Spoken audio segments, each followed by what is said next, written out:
Hi guys. Okay, so I'm thinking here of taking a different direction as far as my video blog goes on my personal web site or my YouTube channel, and in the form of doing developer series as to conveying or passing on useful information to the Indosphere. I just invent a new word, the Indosphere. In the same manner that Ninja Theory has contributed to the community with their Hellblade development diary. Now, I've watched the series a few times as being the asset and content manager, looking for useful information as to the development of their pipeline. And the direction that they're progressing is more or less the same direction that we're progressing by the more of a byproduct to switching to the Unreal 4 engine, which takes to modular design approaches like a duck to water, so to speak. So just to kind of harp on the beauty that is Unreal 4, it's more of a real-time interactive environment that has been taking some rather interesting direction changes as far as usability goes, which I won't get into. I think I've gotten into plenty in the past. There's a video up there that kind of conveys my thoughts in that area. But character development, of course, is the linchpin of all video games. Senna, of course, is a thing of beauty, as conveyed through the abilities of the actress who represented that type of character as being a mound of geometric shapes and expressions, and they used or Ninja Theory, of course, took advantage of available hardware in conjunction with Epic, and got a lot of considerations as far as the development of that game. And of course, it's one hell of a game as far as someone who personally enjoys games that do have a rather strong character line and strong personalities. And I think that's the direction we're kind of heading with our character development, is to turn them into franchise type characters rather than just a game element necessary for people to be able to run and gun and shoot at moving targets. So Sarah's going to be a unique character, as Lara Croft is a unique character to Tomb Raider. So Sarah's going to be a unique character eventually as to the game called Urban Terror. So, of course, we're going to be developing a full cast of different, what I would start calling them actors. As you can see over on my panel here, I have actors already kind of set up as a base in my smart content, which is content I'd use with some form of regularity.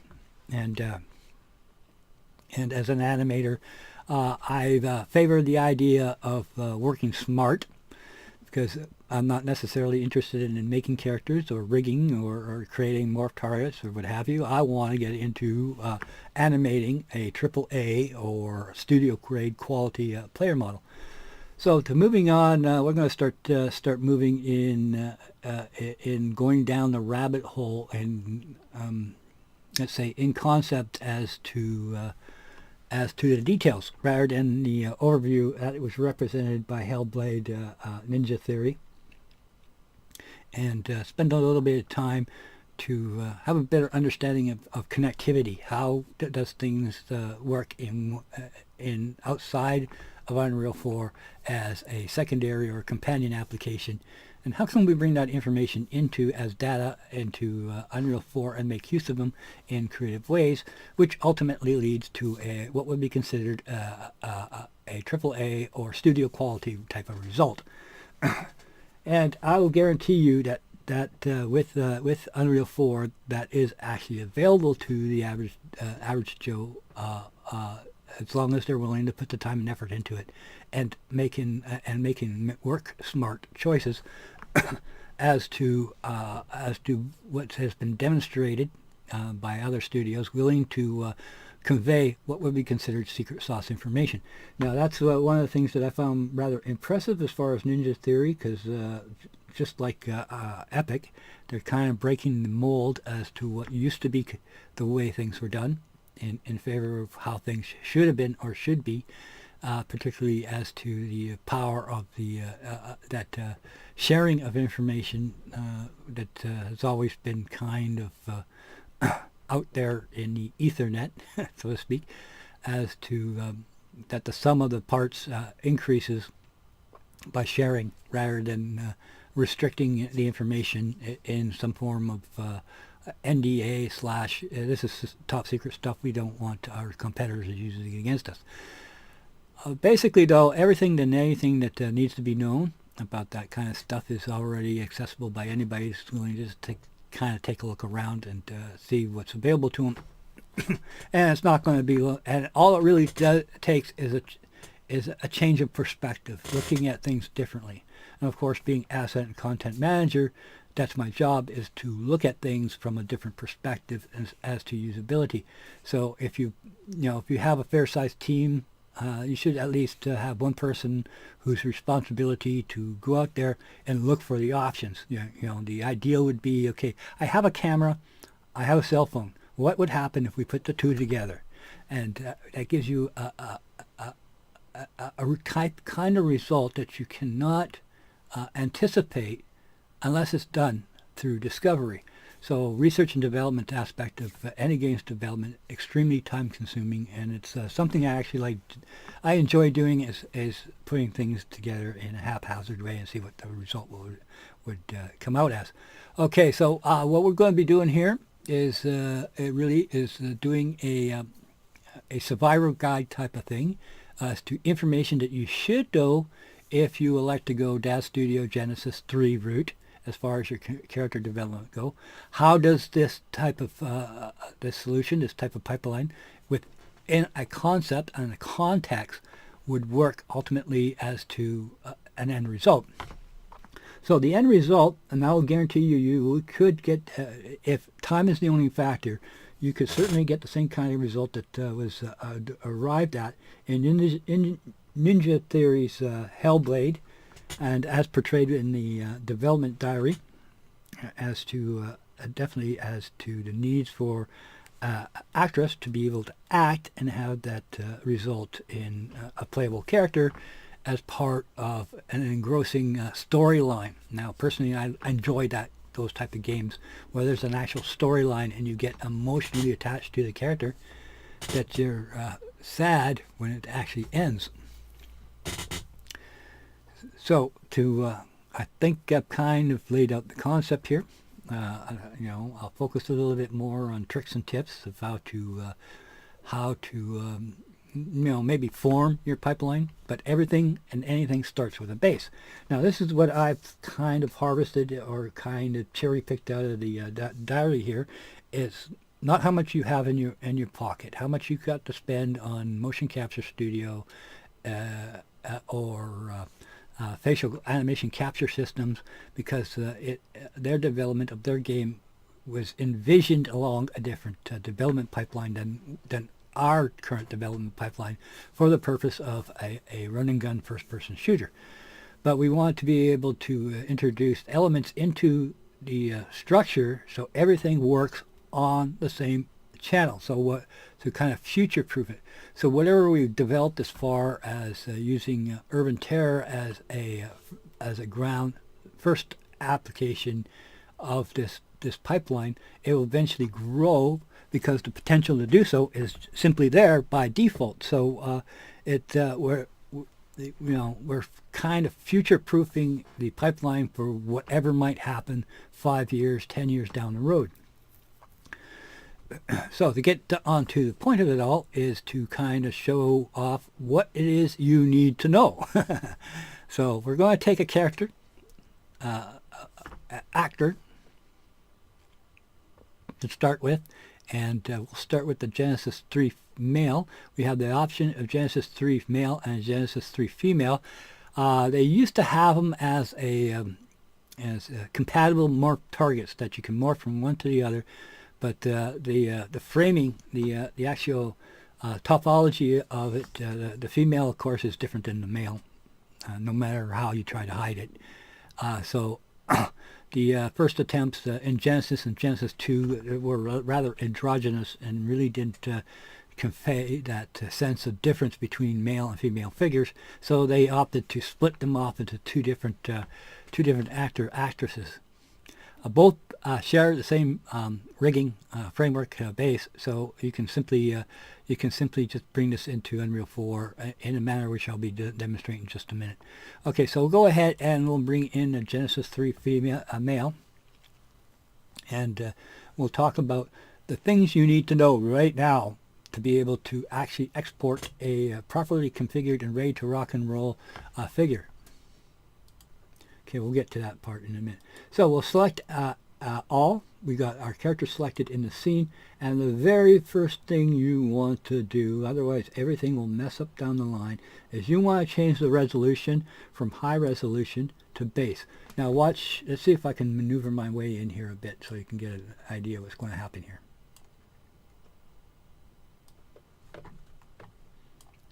I have yet to learn the hotkeys. Okay, pay particular close attention to the ear here as I change from high resolution to base.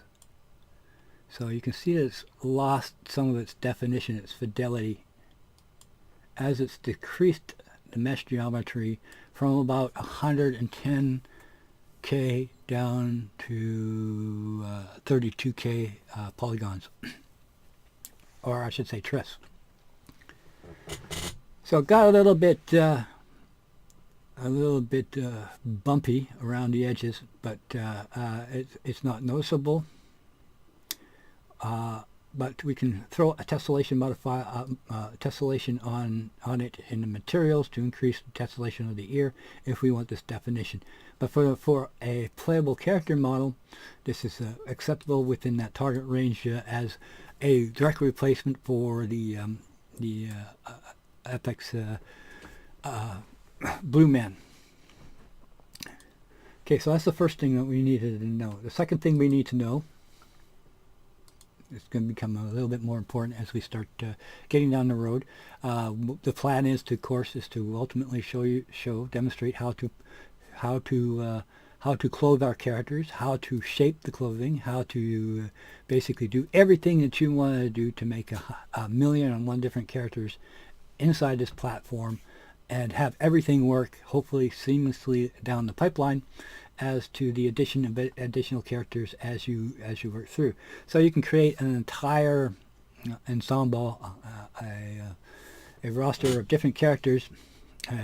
Even if you're planning on doing an Assassin's Creed type of thing, that is available to you through this design. Now, that gets us to basically to a position of a base framework ready to use for any kind of motion capture needs, as to how Senna is rigged up to be able to hook up a motion capture solution to it and then drive it that way using the acting abilities if you wish to do so that route.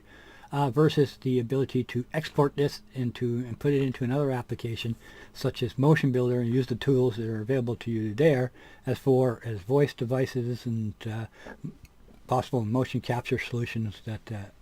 That's if your design purposes requires that. Now the next thing you need to know is this little tool here called the Joint Editor, and that as you can see has the atypical rigging that you would probably see on any kind of motion capture kind of character, all set up and ready to go, as to deforming the mesh based on common needs. So for example, we know all about this little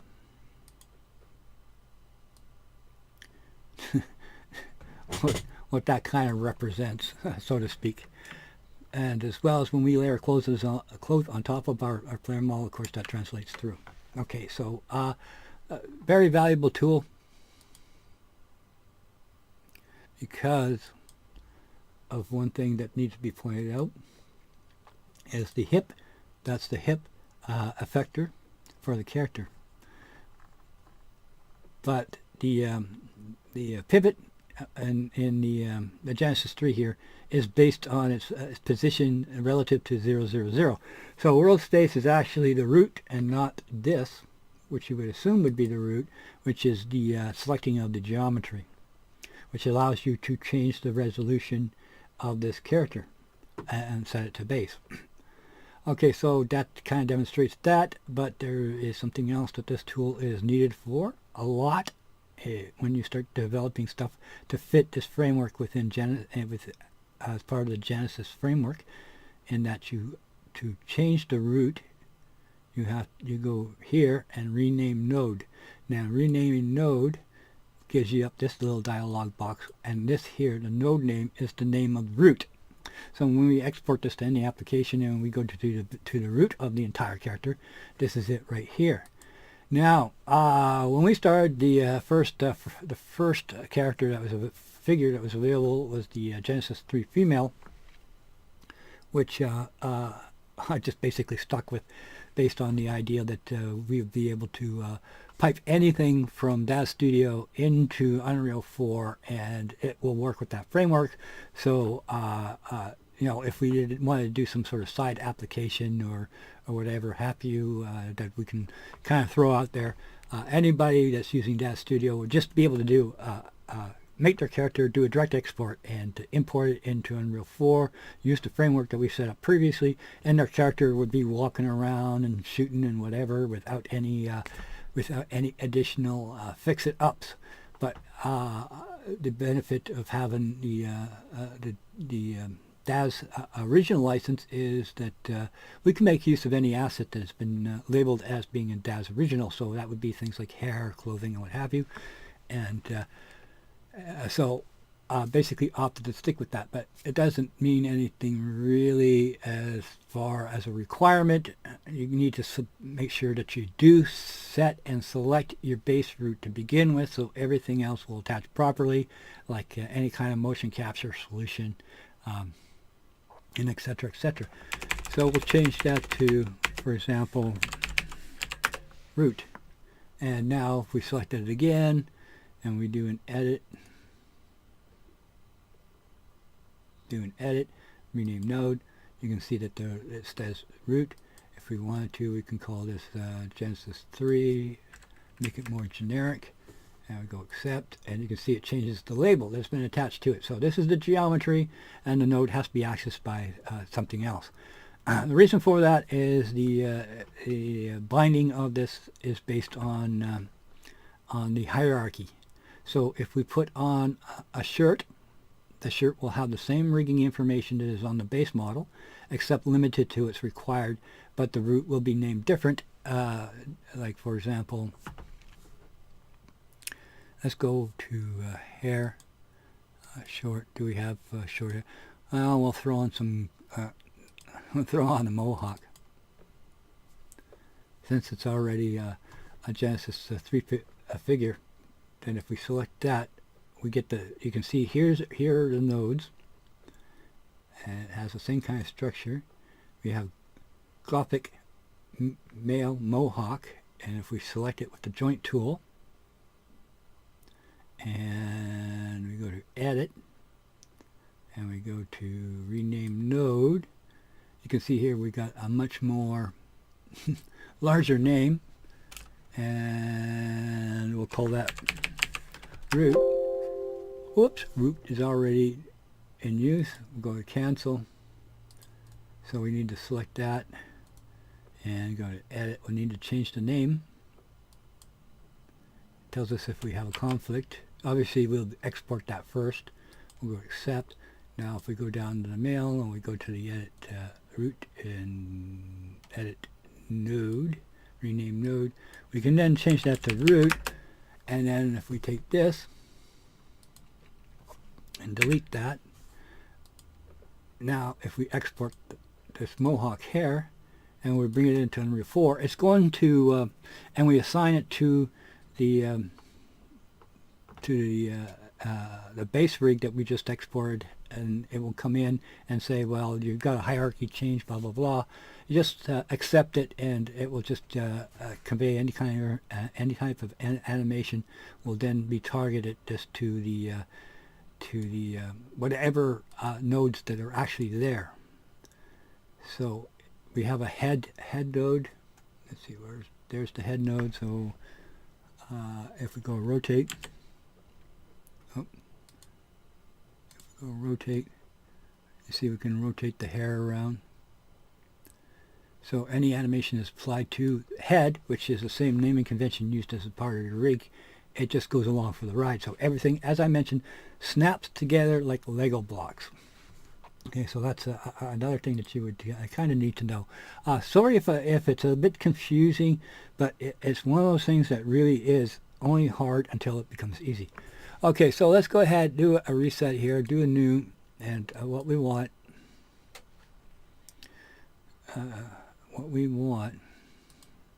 is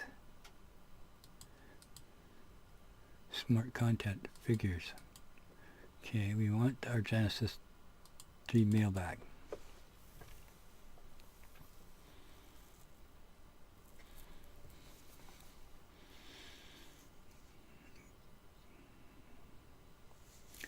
Okay, so we know the importance of changing the route. That's an important factor, and we know how to access that through the joint tool. You should go through all these tools.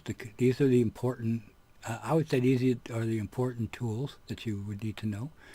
The joint editor is a must know. We do know that the first thing we should have done was to go to our subdivision level and change it to base. Okay, so that kind of brings us over. I think I've kind of mentioned the availability of different morph targets that are assigned to this, as well as actually I don't think I have. Okay, so it's not going to hurt to go over it again, even if we did. So if we kind of zoom in as an option, I'll cover this quickly, hopefully, because I've already covered it so many times already. Is the facial is rigged up with different joints. So these can be attached to directly to a motion capture system using relationship constraints.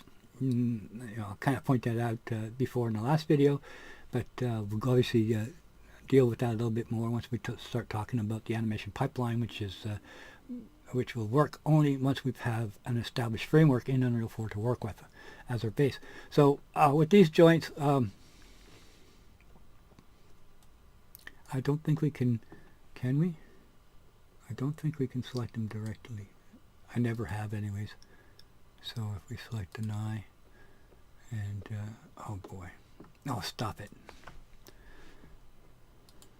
Gotta learn how to use the hotkeys.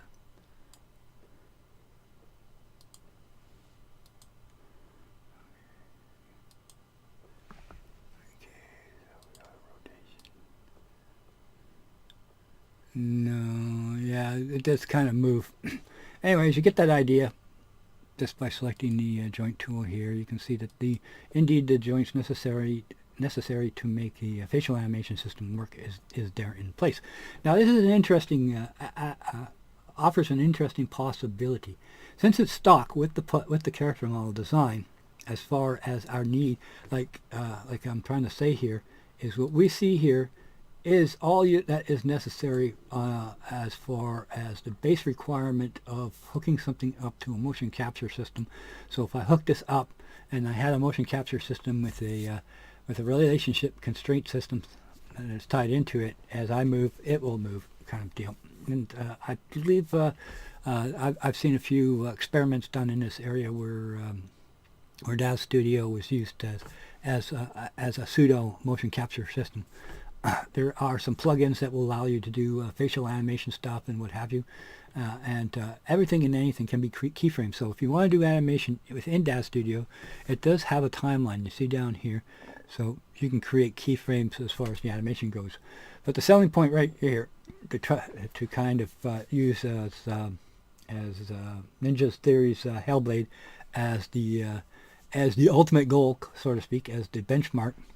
This is it. This could be set up for all intents purposes as far as molding and shaping goes.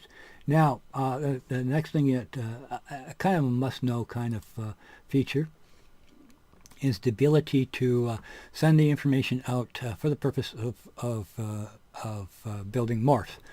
Now, so one thing that Daz Studio is exceptionally good at, because it's the base of how it functions.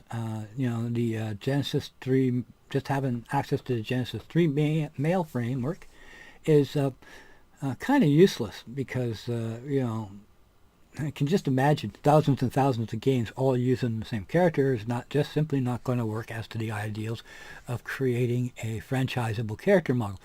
So if having our two character artists currently using ZBrush as their preferred application, I believe Rabbit Cow is working on creating facial morphs and what have you, and texturing using ZBrush, and as demonstrated already, Blade Killer is using it to build clothing for work on the framework. We haven't done too much in the area of extensive reshaping of to make unique characters, but that is to come, because that is one of the difficulties of game development is, of course, coming up with unique characters. But if you are a master of ZBrush, you can send this package over to ZBrush and use the tools that are available to you, which you're probably familiar with, and create totally unique, different characters to such an extent that people are going to go, wow, I didn't know you could do that. In the same way as Senna looks like she's one extremely difficult character model built for a specific game. So to give you some ideas, let's try to go over here and go see what kind of characters we have. Oh, here's an interesting character. Let's see what framework this is actually made on. Compatible characters. Okay, that's a standalone character, but we certainly could buy it if we had license to do so. Here's another character. Okay, this is built on the Genesis framework. Okay, there's Genesis, Genesis 2, Genesis 3, and Genesis 8. This is Genesis. Okay, let's see if we can find something a little bit more recent. Actually, is this standalone? Genesis 2 male, so you can make monkeys off the Genesis 2 mail. Let's see if, raw art, they probably got monster bundles built on different frameworks. Okay, so here's another character built on the Genesis 8 framework. Okay, Vampire, Genesis 8 probably has, we're more interested in Genesis 3, which is Genesis 7. This is probably, this is actually, number-wise, this is the Genesis 3 framework, and this is the Genesis 3 framework. Let's find something a little bit more aggressive. No, that's so interesting. You've got Elephant Man. Yeah, okay. We'll stick with this. So this was probably done using ZBrush to totally reshape the character. So if you can make an Elephant Man and using this base in ZBrush, you can bring that back in as a morph target, and that would be a new character injector as far as bringing that over into Unreal 4. Okay, sorry if I'm slowing down a bit. I'm getting into focused developer mode here a little bit, and trying to oversee here exactly what information that we need. Now, that gives us a design decision pathway. If we want to go with clusters or if we want to go with morph targets, they're both available to us as far as shaping goes. So if we look at the shaping ability, I think I've already kind of demonstrated that, but it is rather important to kind of brush it over again, because we are going in a different pathway direction. So we got different body shapes that we can inject. So if we want to inject a heavier body shape, boom, hit export, out it goes. And the thing is whatever we have our character dialed in as, this will export and bake in as this character, which creates a traditional difficult problem in that changing the base body shape without changing the position of some of the key joints creates rather unusual character deformities, particularly when it relates to morph targets. So when we export this as a morph target, we would have to also export the animation that has been applied to it, because the joints will automatically readjust to whatever shape form that this character has been designed to. So we need to put that into our animation graph to kind of reshape, to kind of use it as an additive, so all the animations that come after it kind of adjust to it. But we're not too overly concerned about that at the moment, because we're going with the morph injector route of including the morph target as part of the export package. Now this is where we're going to one of the most requested tutorials that I've been asked to do, and that is how to export our character here. Now this is where we're still tied to the more or less to Epic's development of the Unreal 4 engine as to hopefully feature sets, because the ideal would be that we could just export the verbatim the base, which I'm going to do right now. I'll go over to export. We've talked a little bit about the importance of renaming the root and etc. And we want to, in case we want to hook this up to a motion capture solution, ta-da, we're done for most, even if we use the base shape, because we can change the shape anytime we want in Unreal 4 through brute force. I should kind of explain that right now, because because it kind of ties into our ability to send this over to ZBrush. Somebody who's an expert in ZBrush could probably tell you all sorts of tools and tricks and techniques that they use to make a legitimate morphed shape, and then we can bring that back into Unreal 4 and save that as a morph target within our shaping panel here. So this, for example, as I mentioned, could have been this body shape, a little bit more muscular character. This was probably generated in ZBrush and brought in as a morph shape called stocky. Is that stocky? A little too tiny. Stocky. And we can export just that shape alone if we wish, by just typing in as part of the morph target rules. So this is what we ultimately would do. We'd have our character as an injector body shape. There are full bodies. Let's see if I can quickly find one that's already kind of set up. Okay, there's one.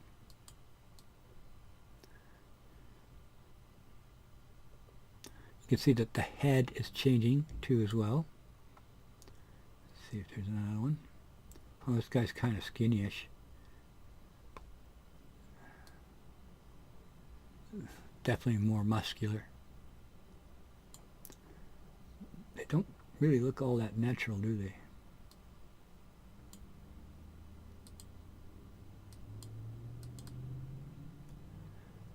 It should also be noted that if you make one of these in ZBrush, bring it in, it's yours. So that'd be a sneaky way around the interactive licensing, because based on the wording of their license, that a derivative, which this would be a derivative, is the property of the person who made the derivative and has complete ownership of it. So you can actually sell this stuff if you wish. Okay, so moving forward here, always moving forward. Once again, sorry for slowing down and the excitement level of it. Oh, hit the export button, and as you can see, I already have this set up as test. Actually, let's clear this out. Sorry. Let's do a new again.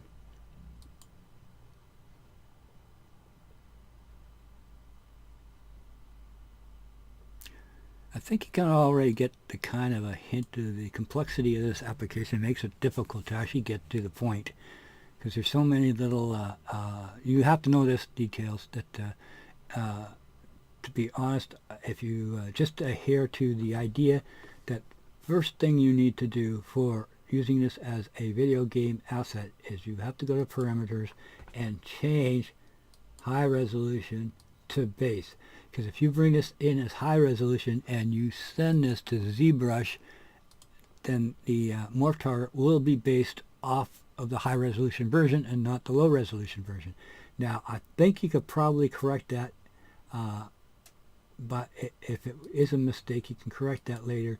If we bring this in as high resolution, it should, because you're just bringing it back onto the same framework, switch that over to low resolution, and your morph targets should still work even at higher or low resolution settings.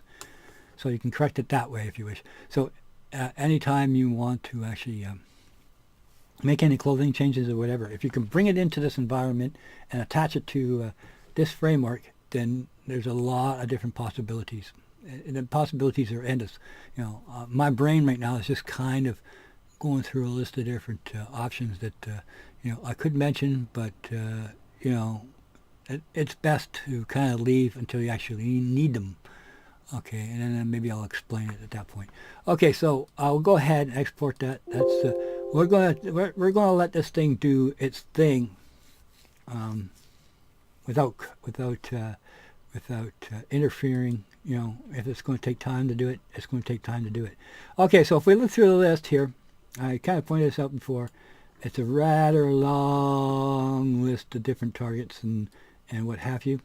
If we make a morph target called my target, it'll be in this list somewhere, and it will say not used, and the type of what it is, it's a morph target. And as we go down the list here, okay, I wouldn't worry about this stuff here. They're not actually morph targets. They're controller units. Why they get exported, I don't know.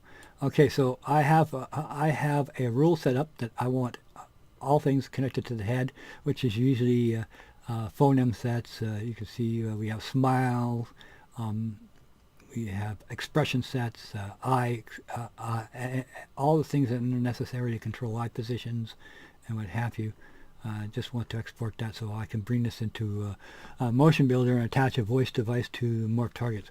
But ta-da! Basically, our morph target requirements are already there, because I basically went out and bought the companion morph sets for head and body and what have you, which is included as part of this framework, and there's thousands of possibilities. So if we export all of this, we're probably going to get lost. And see, here's some basic full body injectors. So if we export it using a rule that says we want Ruby to export, then that frame will export too as well.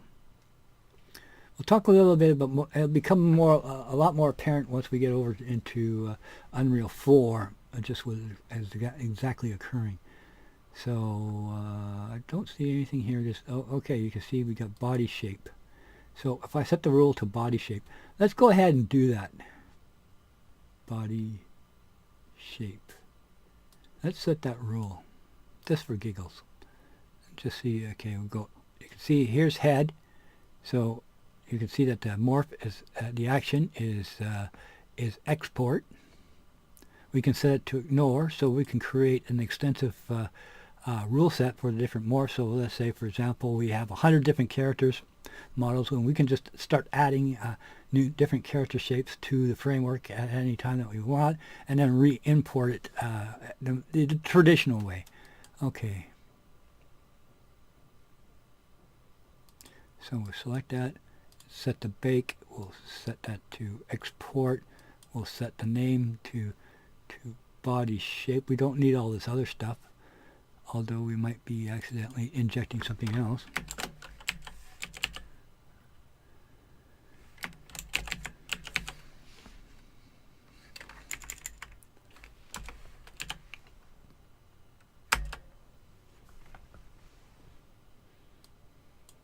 Accept. And now you can see that not used is turned into yes. We're going to export fool, folk, zombie, troll, orc, muscular, etc., etc. So you can kind of get an idea that we can be a little bit more finesse as to what it is that we want to actually export as part of our character requirements. The kid in the kite demo, for example, is something like 500 targets. Okay, so let it fly. There goes our morph target. Now the cool thing about this is that any type of shape that we regenerate off of this as our character, as I mentioned, is additive, and it kind of works the same way as the stack it does in 3ds Max, in that it'll reassign the target to a particular shape. So we don't have to make unique targets for 100 different characters, which would be a lot of work. So just to kind of summarize, hopefully, we want to set our level over here to base. I'm going to harp on that, because more than once I forgot that. We have the must know tool of changing the joint name. If we want to say harvest hair or shirt or pair of pants, which we can combine in a Lego fashion.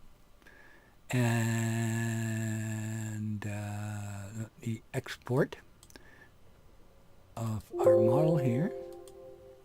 We can set the morph export rules. We don't want to wildcard this because that's a lot of different textures. Texture embed textures, collect textures to folder. It'd be a good idea to collect textures to folder, because then you can modify them out any way you want, and they're available to you outside the package. And besides, when you import, the file is unpacked and the textures are put into that folder anyways. So you actually wouldn't need that in most cases. Sub D information, something to experiment. Selected, no hidden. These should be rather self-explanatory. I explained those in what they do in the last video, so I don't think we need to recover that again. Really.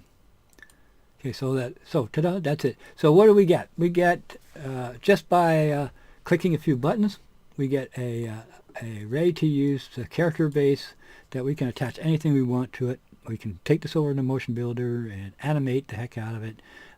We got the morph targets necessary for lip sync animation. We have cluster shaping if we wish. If we want to decrease the number of bone counts, we can bring this over into our base model, take a side trip over into 3ds Max, and reassign the cluster shaping weighting to the head, and basically delete all these bones, since they are children of this geometry, and should not affect the hierarchy to the point that we would have to re-import it all over again. At most, Unreal 4 will just bitch and complain that the riggings have substantial differences between the two of them, blah blah blah. Most of the time, it's just amazing how often Unreal 4 will complain about something that's of no concern. But they are warnings, so it's just something to be aware of. If we do a full dress character, like for example, we go down to wardrobe, and we want to dress up our character. Well, we wouldn't want dresses, would we? Well, although we could put a dress on this character. We go to wardrobe. We should have outfits. Okay, and we got the Renegade full outfit. We'll toss that on, and ta-da! If we go to export now,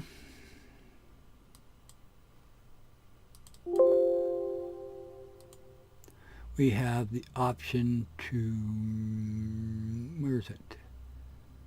Click to merge clothing into figure skeleton. Basically what this does is it, because as I mentioned, world space is 000 origin, is the root of the object.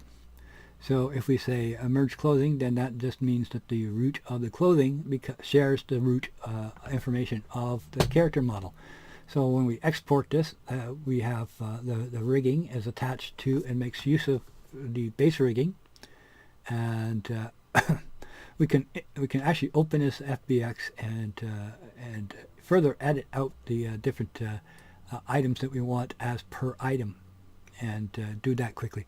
That'll be another video. That's a development video, so to say. Okay, we're kind of droning on here. Sorry, I apologize. Okay, I'm just going through kind of a list in my head here. I should actually write this stuff down. I don't think there's any must-know features of this. We've dealt with how to export morphs. We dealt with the concept that as a comparison to Hellblade, Senna and Hellblade, we now have a character that is as a workable asset. The reason why they went to such in-depth development of that character, of course, is because Senna is a franchised character.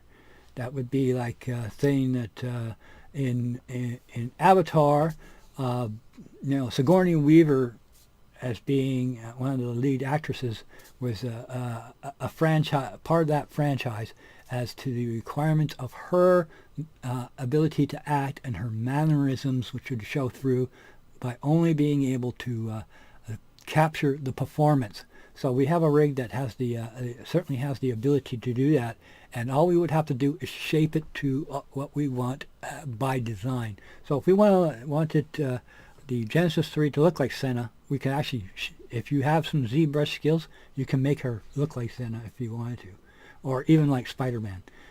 It doesn't matter, because we can change this out or add to it in Unreal 4 at any time that we wish. I'm not going to start over again, guys. Okay, so moving on and moving over to Unreal 4, we're going to just go ahead and import that just to give you an idea of what kind of timing frame we're looking at as far as importation goes. I need to go over to source, pop that up over here. I'm just going to my directory here to drag and drop that in and look at what we need to set to make sure we get all the goodies in.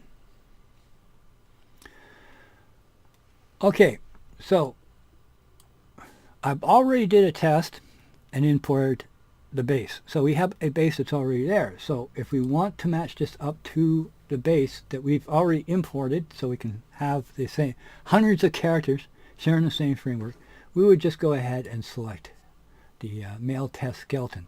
But to kind of demonstrate what you get right from the beginning, we'll do a clear here, and we're going to bring the skeleton in verbatim, because obviously I changed the root name. No, did I? No. Okay, never mind.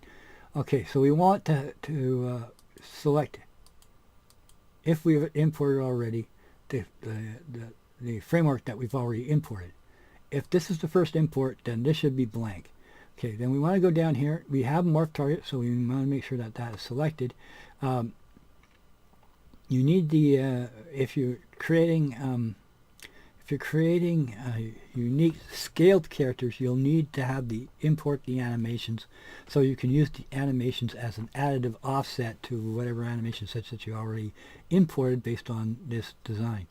Okay, so we go down here and import materials. Okay, so let's go ahead and fire that and see what happens. Now this is a nice chair.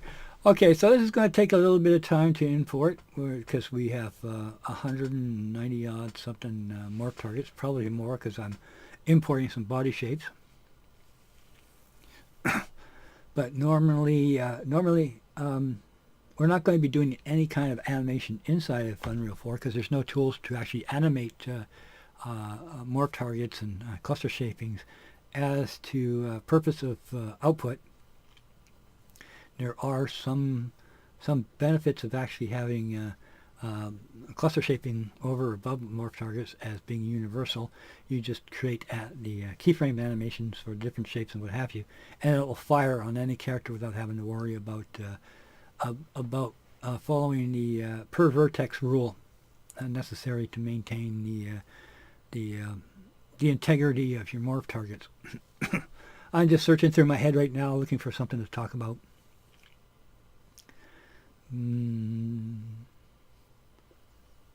So this is probably why most developers don't do on-the-fly video blogs, as in what's going through their mind in the moment.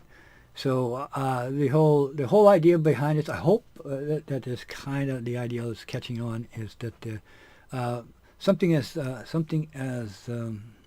let's say as developed as Hellblade and their character design pathway is obtainable by the average person on a budget of a couple of $100 at most.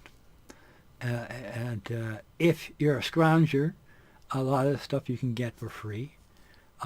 The Genesis 3 framework, though, considering it does need it needs a interactive license, I suspect that's going to disappear at some time. But that is just a personal opinion. Okay, so here is our import. Here's our animation test. So if we bring that in, this would be the base pose that's available to us. If this was a different shaped character, then that information as to the animation, as to the changes in the skeletal rig position that you can keyframe, would be reflected in a rescaling of the character to whatever size and making sure that the joints are positional. And then that can be added as additive to whatever animations you've created for this framework. So let's take a look at what we get. So as I import this, you can see immediately that we have some things going on here as far as the textures that are applied to this character needs to be set and checked as being applied to a morph target. Now I'll show you that in the other batch because I've already kind of corrected that. But let's see what we got for morph targets so far. See, there's our body shaping.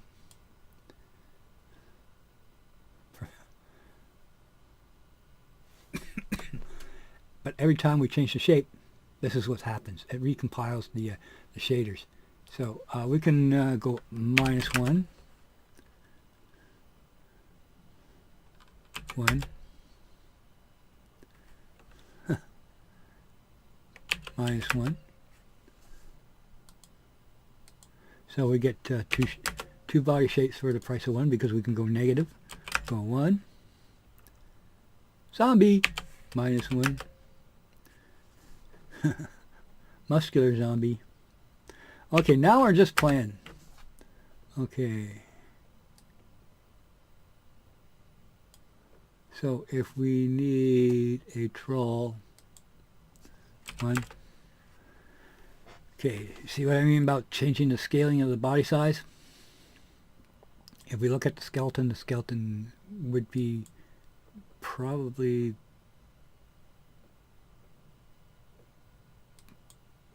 you see, morph targets are additive, so they ignore structure. So if we actually outputted our ogre here as this shape, then it will take this shape. But if we had this as a bait, the shape, because it is a morph target, then it would be off. It would be off its bind pose, meaning that the pose that this character was bound to this rig, and of course as soon as we apply any kind of animation to this, it would start to deform. Now if we have, because this is a injected morph target, then the animation can be added. I don't have any animation, unfortunately. I'll show that probably at a later date as a further developer tip. As I mentioned, this is all developer tips. Okay, so it means that I'm going to be doing a lot of hum and hawing because my brain has to be kind of in that mode. Okay. So basically, if we don't require any type of character interaction as to props, like for example, if we don't need the character to handle a battle axe, then we can basically make giants if we wish. But rescaling should be done at the root level as to overall scale of the character and not necessarily body shape as introduced as an injector morph target.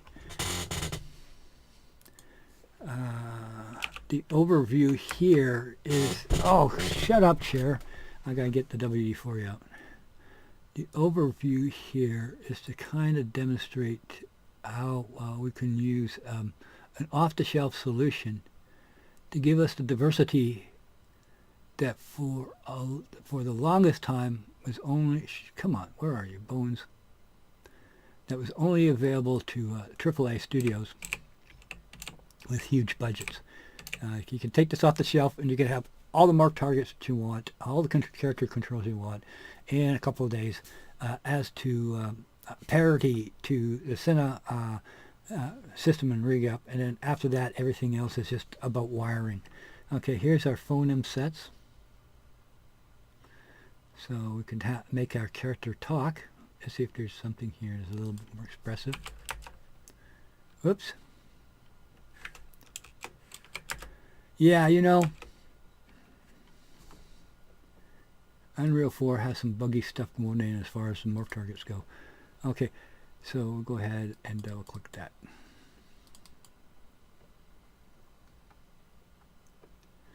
Okay. Now we should be able to go ow without, there you go.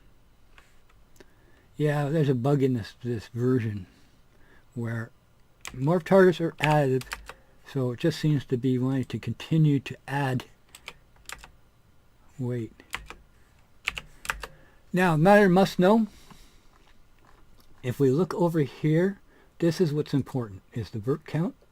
This is the expression sets that these are the different shapes as to the information that is saved as being current to the morph, as in creating the particular shape. So if we set this body shape here to 1, it's actually foo shape zoo, what? Zoo folk? Well, we already have a female shape being up here, I think. Okay, so to achieve this target, this number of vertices were stored as having necessary data to create the shape. So now we're not saving every little last vertex that makes up this character, just the ones that are pertinent to creating this particular shape form. Now let's see, what happens if we go to surprise? Yeah, okay, it's reshaping the body. There, I think. Yeah, we need to go down further.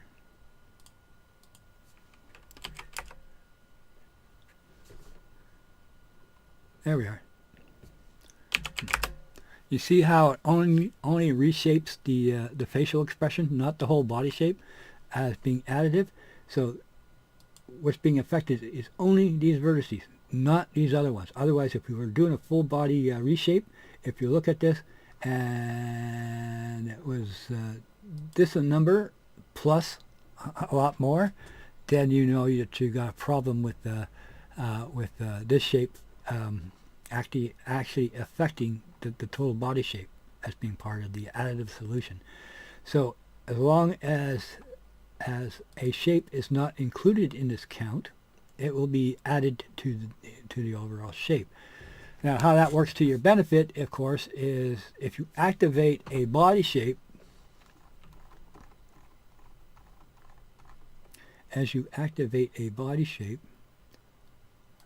reset the, when you reactivate a body shape, it becomes additive to the rigging. So everything stays in proper alignment as to orientation. So if we're controlling the eyes, you'll probably want to control the eyes using direction. If it's looking over here, looking over there, it would be a good idea if you're changing the overall scaling of the character to do so, moving the eyes with using a morph target solution. Reason being, of course, is if we used the cluster shaping to kind of cheap out on the morph targeting and the animation of the morph targeting, when you rotate it a body shape like this, is that a body shape like this, the rigging as demonstrated would be way up here. So obviously if we turn that, then we got a problem. So this is where actually a tool within Daz Studio, it's a button push. There's tutorials on YouTube. You can push a button, and Daz Studio will automatically realign your rigging to the smaller character without changing the scaling. But best practice, I would say, would be to scale the character as needed while reshaping the body. So we would reshape the body to this form as a goblin, and then scale it down to its actual world space size. Another way to do that would be just to export the animation.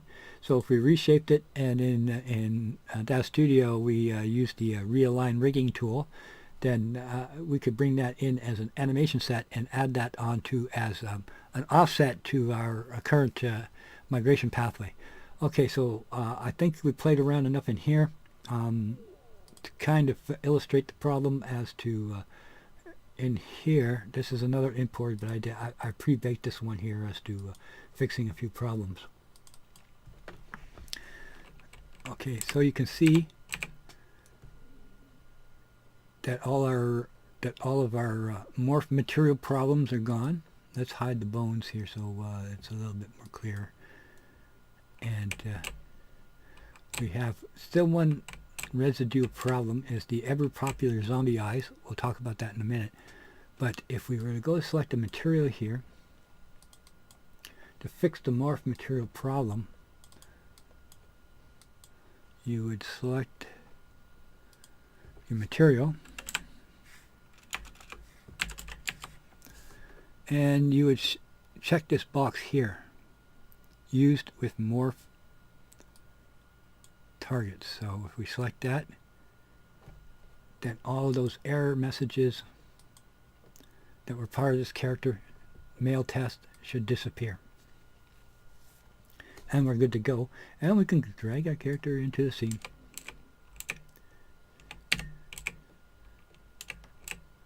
And we can set up some animation for it. Okay, that's another developer blog on how to change shapes to the morph head. It depends on what you're using. If you're using, I think I demonstrated in the last video of how to use cluster shapes and how easy it is to use per bone layering. But I'll repeat that as an all-in-one type of tutorial of how to set up an expression set table, so you can generate expressions on the fly. But as pointed out already, hopefully, if we go down to the bottom here, stop that. If we go down to the bottom here, and we keep going, over 200 targets, the whole 200 targets, they're about $15 a pack, and each pack usually contains enough shapes that you can create an unlimited amount of different shaping. Okay, rage. -1. Remember, you can go negative on a target. That's valuable information, because that means that each target is equal to 2 targets. So we have over 200 targets, which means in reality we have over 400 different target combinations. Each of those targets can be mixed to a number of percentage. So if we go 0.2, 2, 3, 4. Okay, we want 0.2, 0.3, 0.4. You can see what we're getting, a little bit more each time. But if we want, we can blend that in with 0.2 here and 0.5 there. So you can see how we can start creating much more refined shaping. That's one of the benefits of using more targets over cluster shaping, I would say, because if you have enough morph targets, you can because it refines the shape as to what actually needs to move versus cluster shapes, which, as it sounds, creates clusters that may or may not be able to push it to any extent that you need. So, as demonstrated, 1, 2, you know.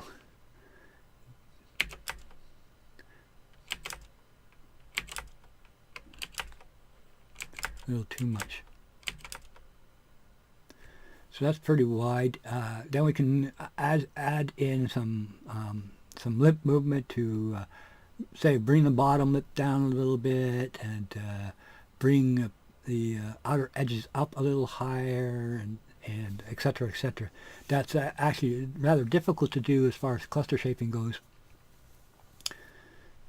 So this is why morph target are used to actually, if you need to capture the essence, the mannerisms of the actor or actress, I don't think you can accomplish that using cluster shaping. You can get really good results, good enough for NCPs or NP, non-player characters, NPCs. Okay.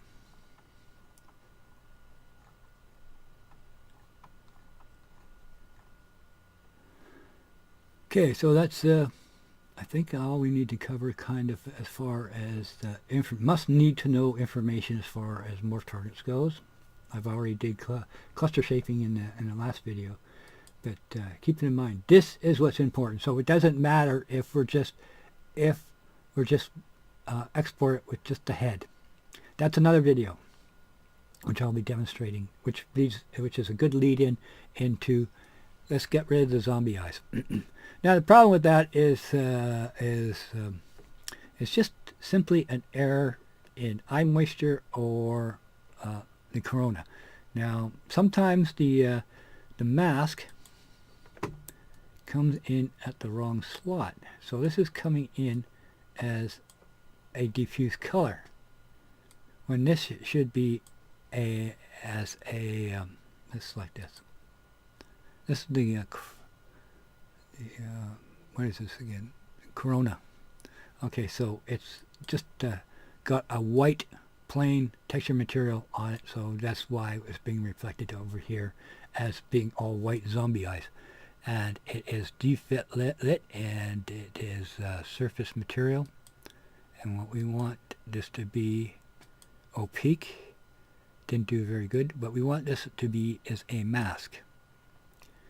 Then we want to take our mask and plug it into the opacity mask slot. Let's break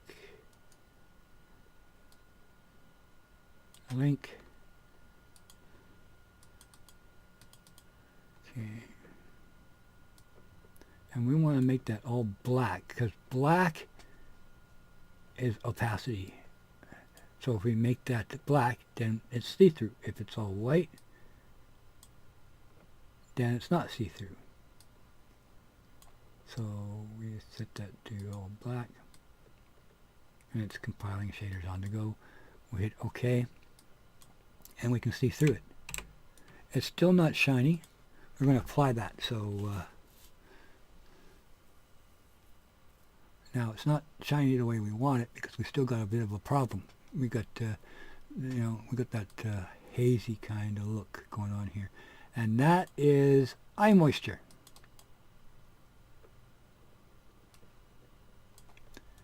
And that is kind of weird because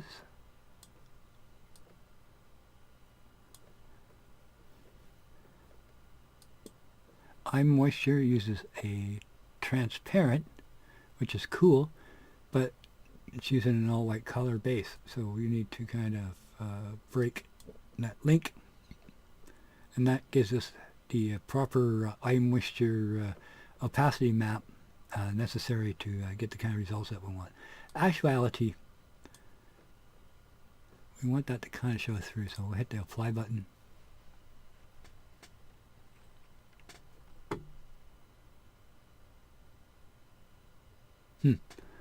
I guess it just needed to recompile the shader once we fix the corona problem. Okay, eye moisture would be that that little external flap of geometry that Zach pointed out as part of the realistic character development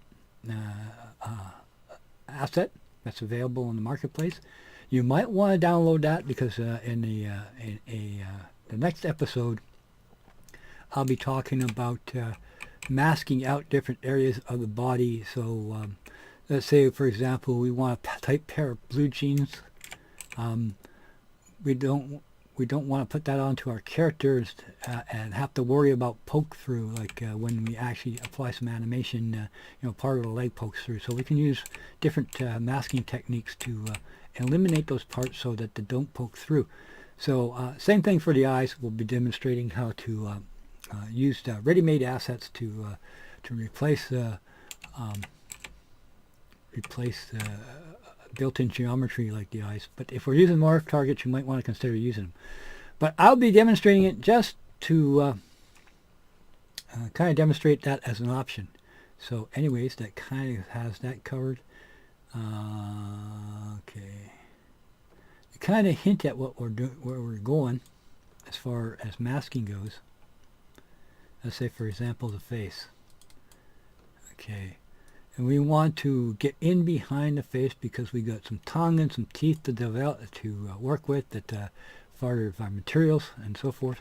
We could probably press 3 on our keyboard.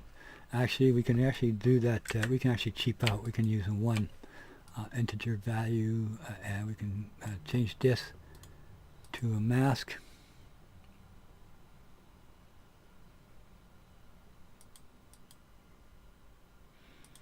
Keep selecting the wrong one. Mask, we'll plug this into opacity mask and hit apply and wait and wait and wait. Now 0 means black, 1 means white. And let's see what happens.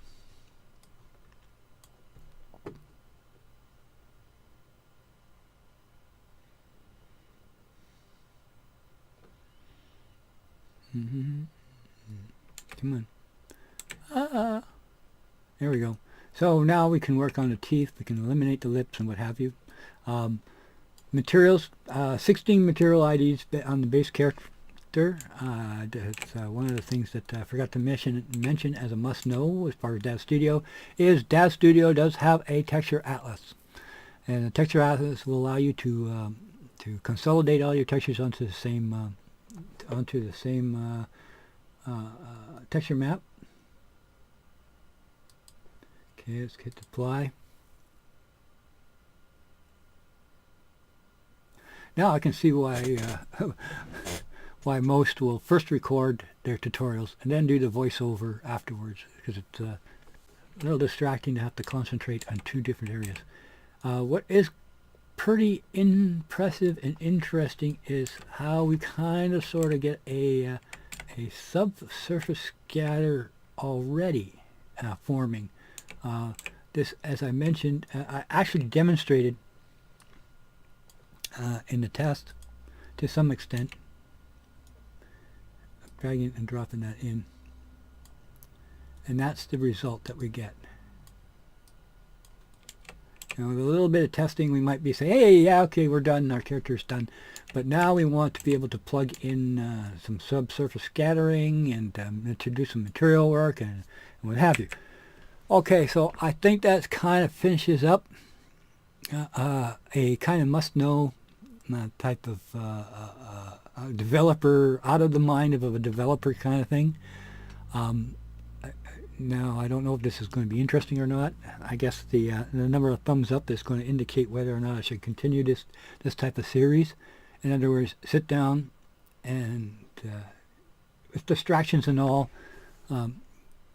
go over the concepts and down the rabbit hole, showing off how things are actually wired together under the hood. And it is, yes, that complex, but I mentioned, it's only hard until it becomes easy. And I hope that what I'm trying to illustrate here is that the complexity of a Ninja Theory Hellblade development of a character model called Cinna is it's possible with off-the-shelf solutions, and is based on the ability and skill of the individual to take what they got and make it better. So if we take this over to ZBrush, you give me a ZBrush artist that can paint skin and create form and shape and do all the things that they do, that will be represented in the game as a fully fleshed out character, complete with morph targets, the ability to act, the same as what is available that's only been available for years as far as AAA character development studio characters go, and that is available through off-the-shelf solutions simply because a game or an engine called Unreal 4 doesn't create obstructions as to the desired result from within, from outside the application. I think I mentioned it more than once that I am not a games developer. I'm a 3D artist in general.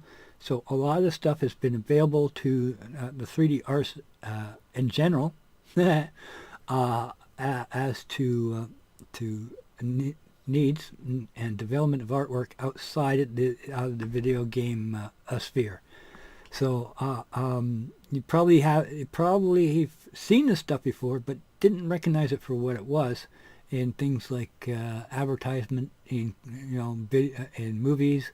Daz Studio has been used in things like you mention any blockbuster as part of the development pipeline. Daz Studio is probably involved somewhere down that chain.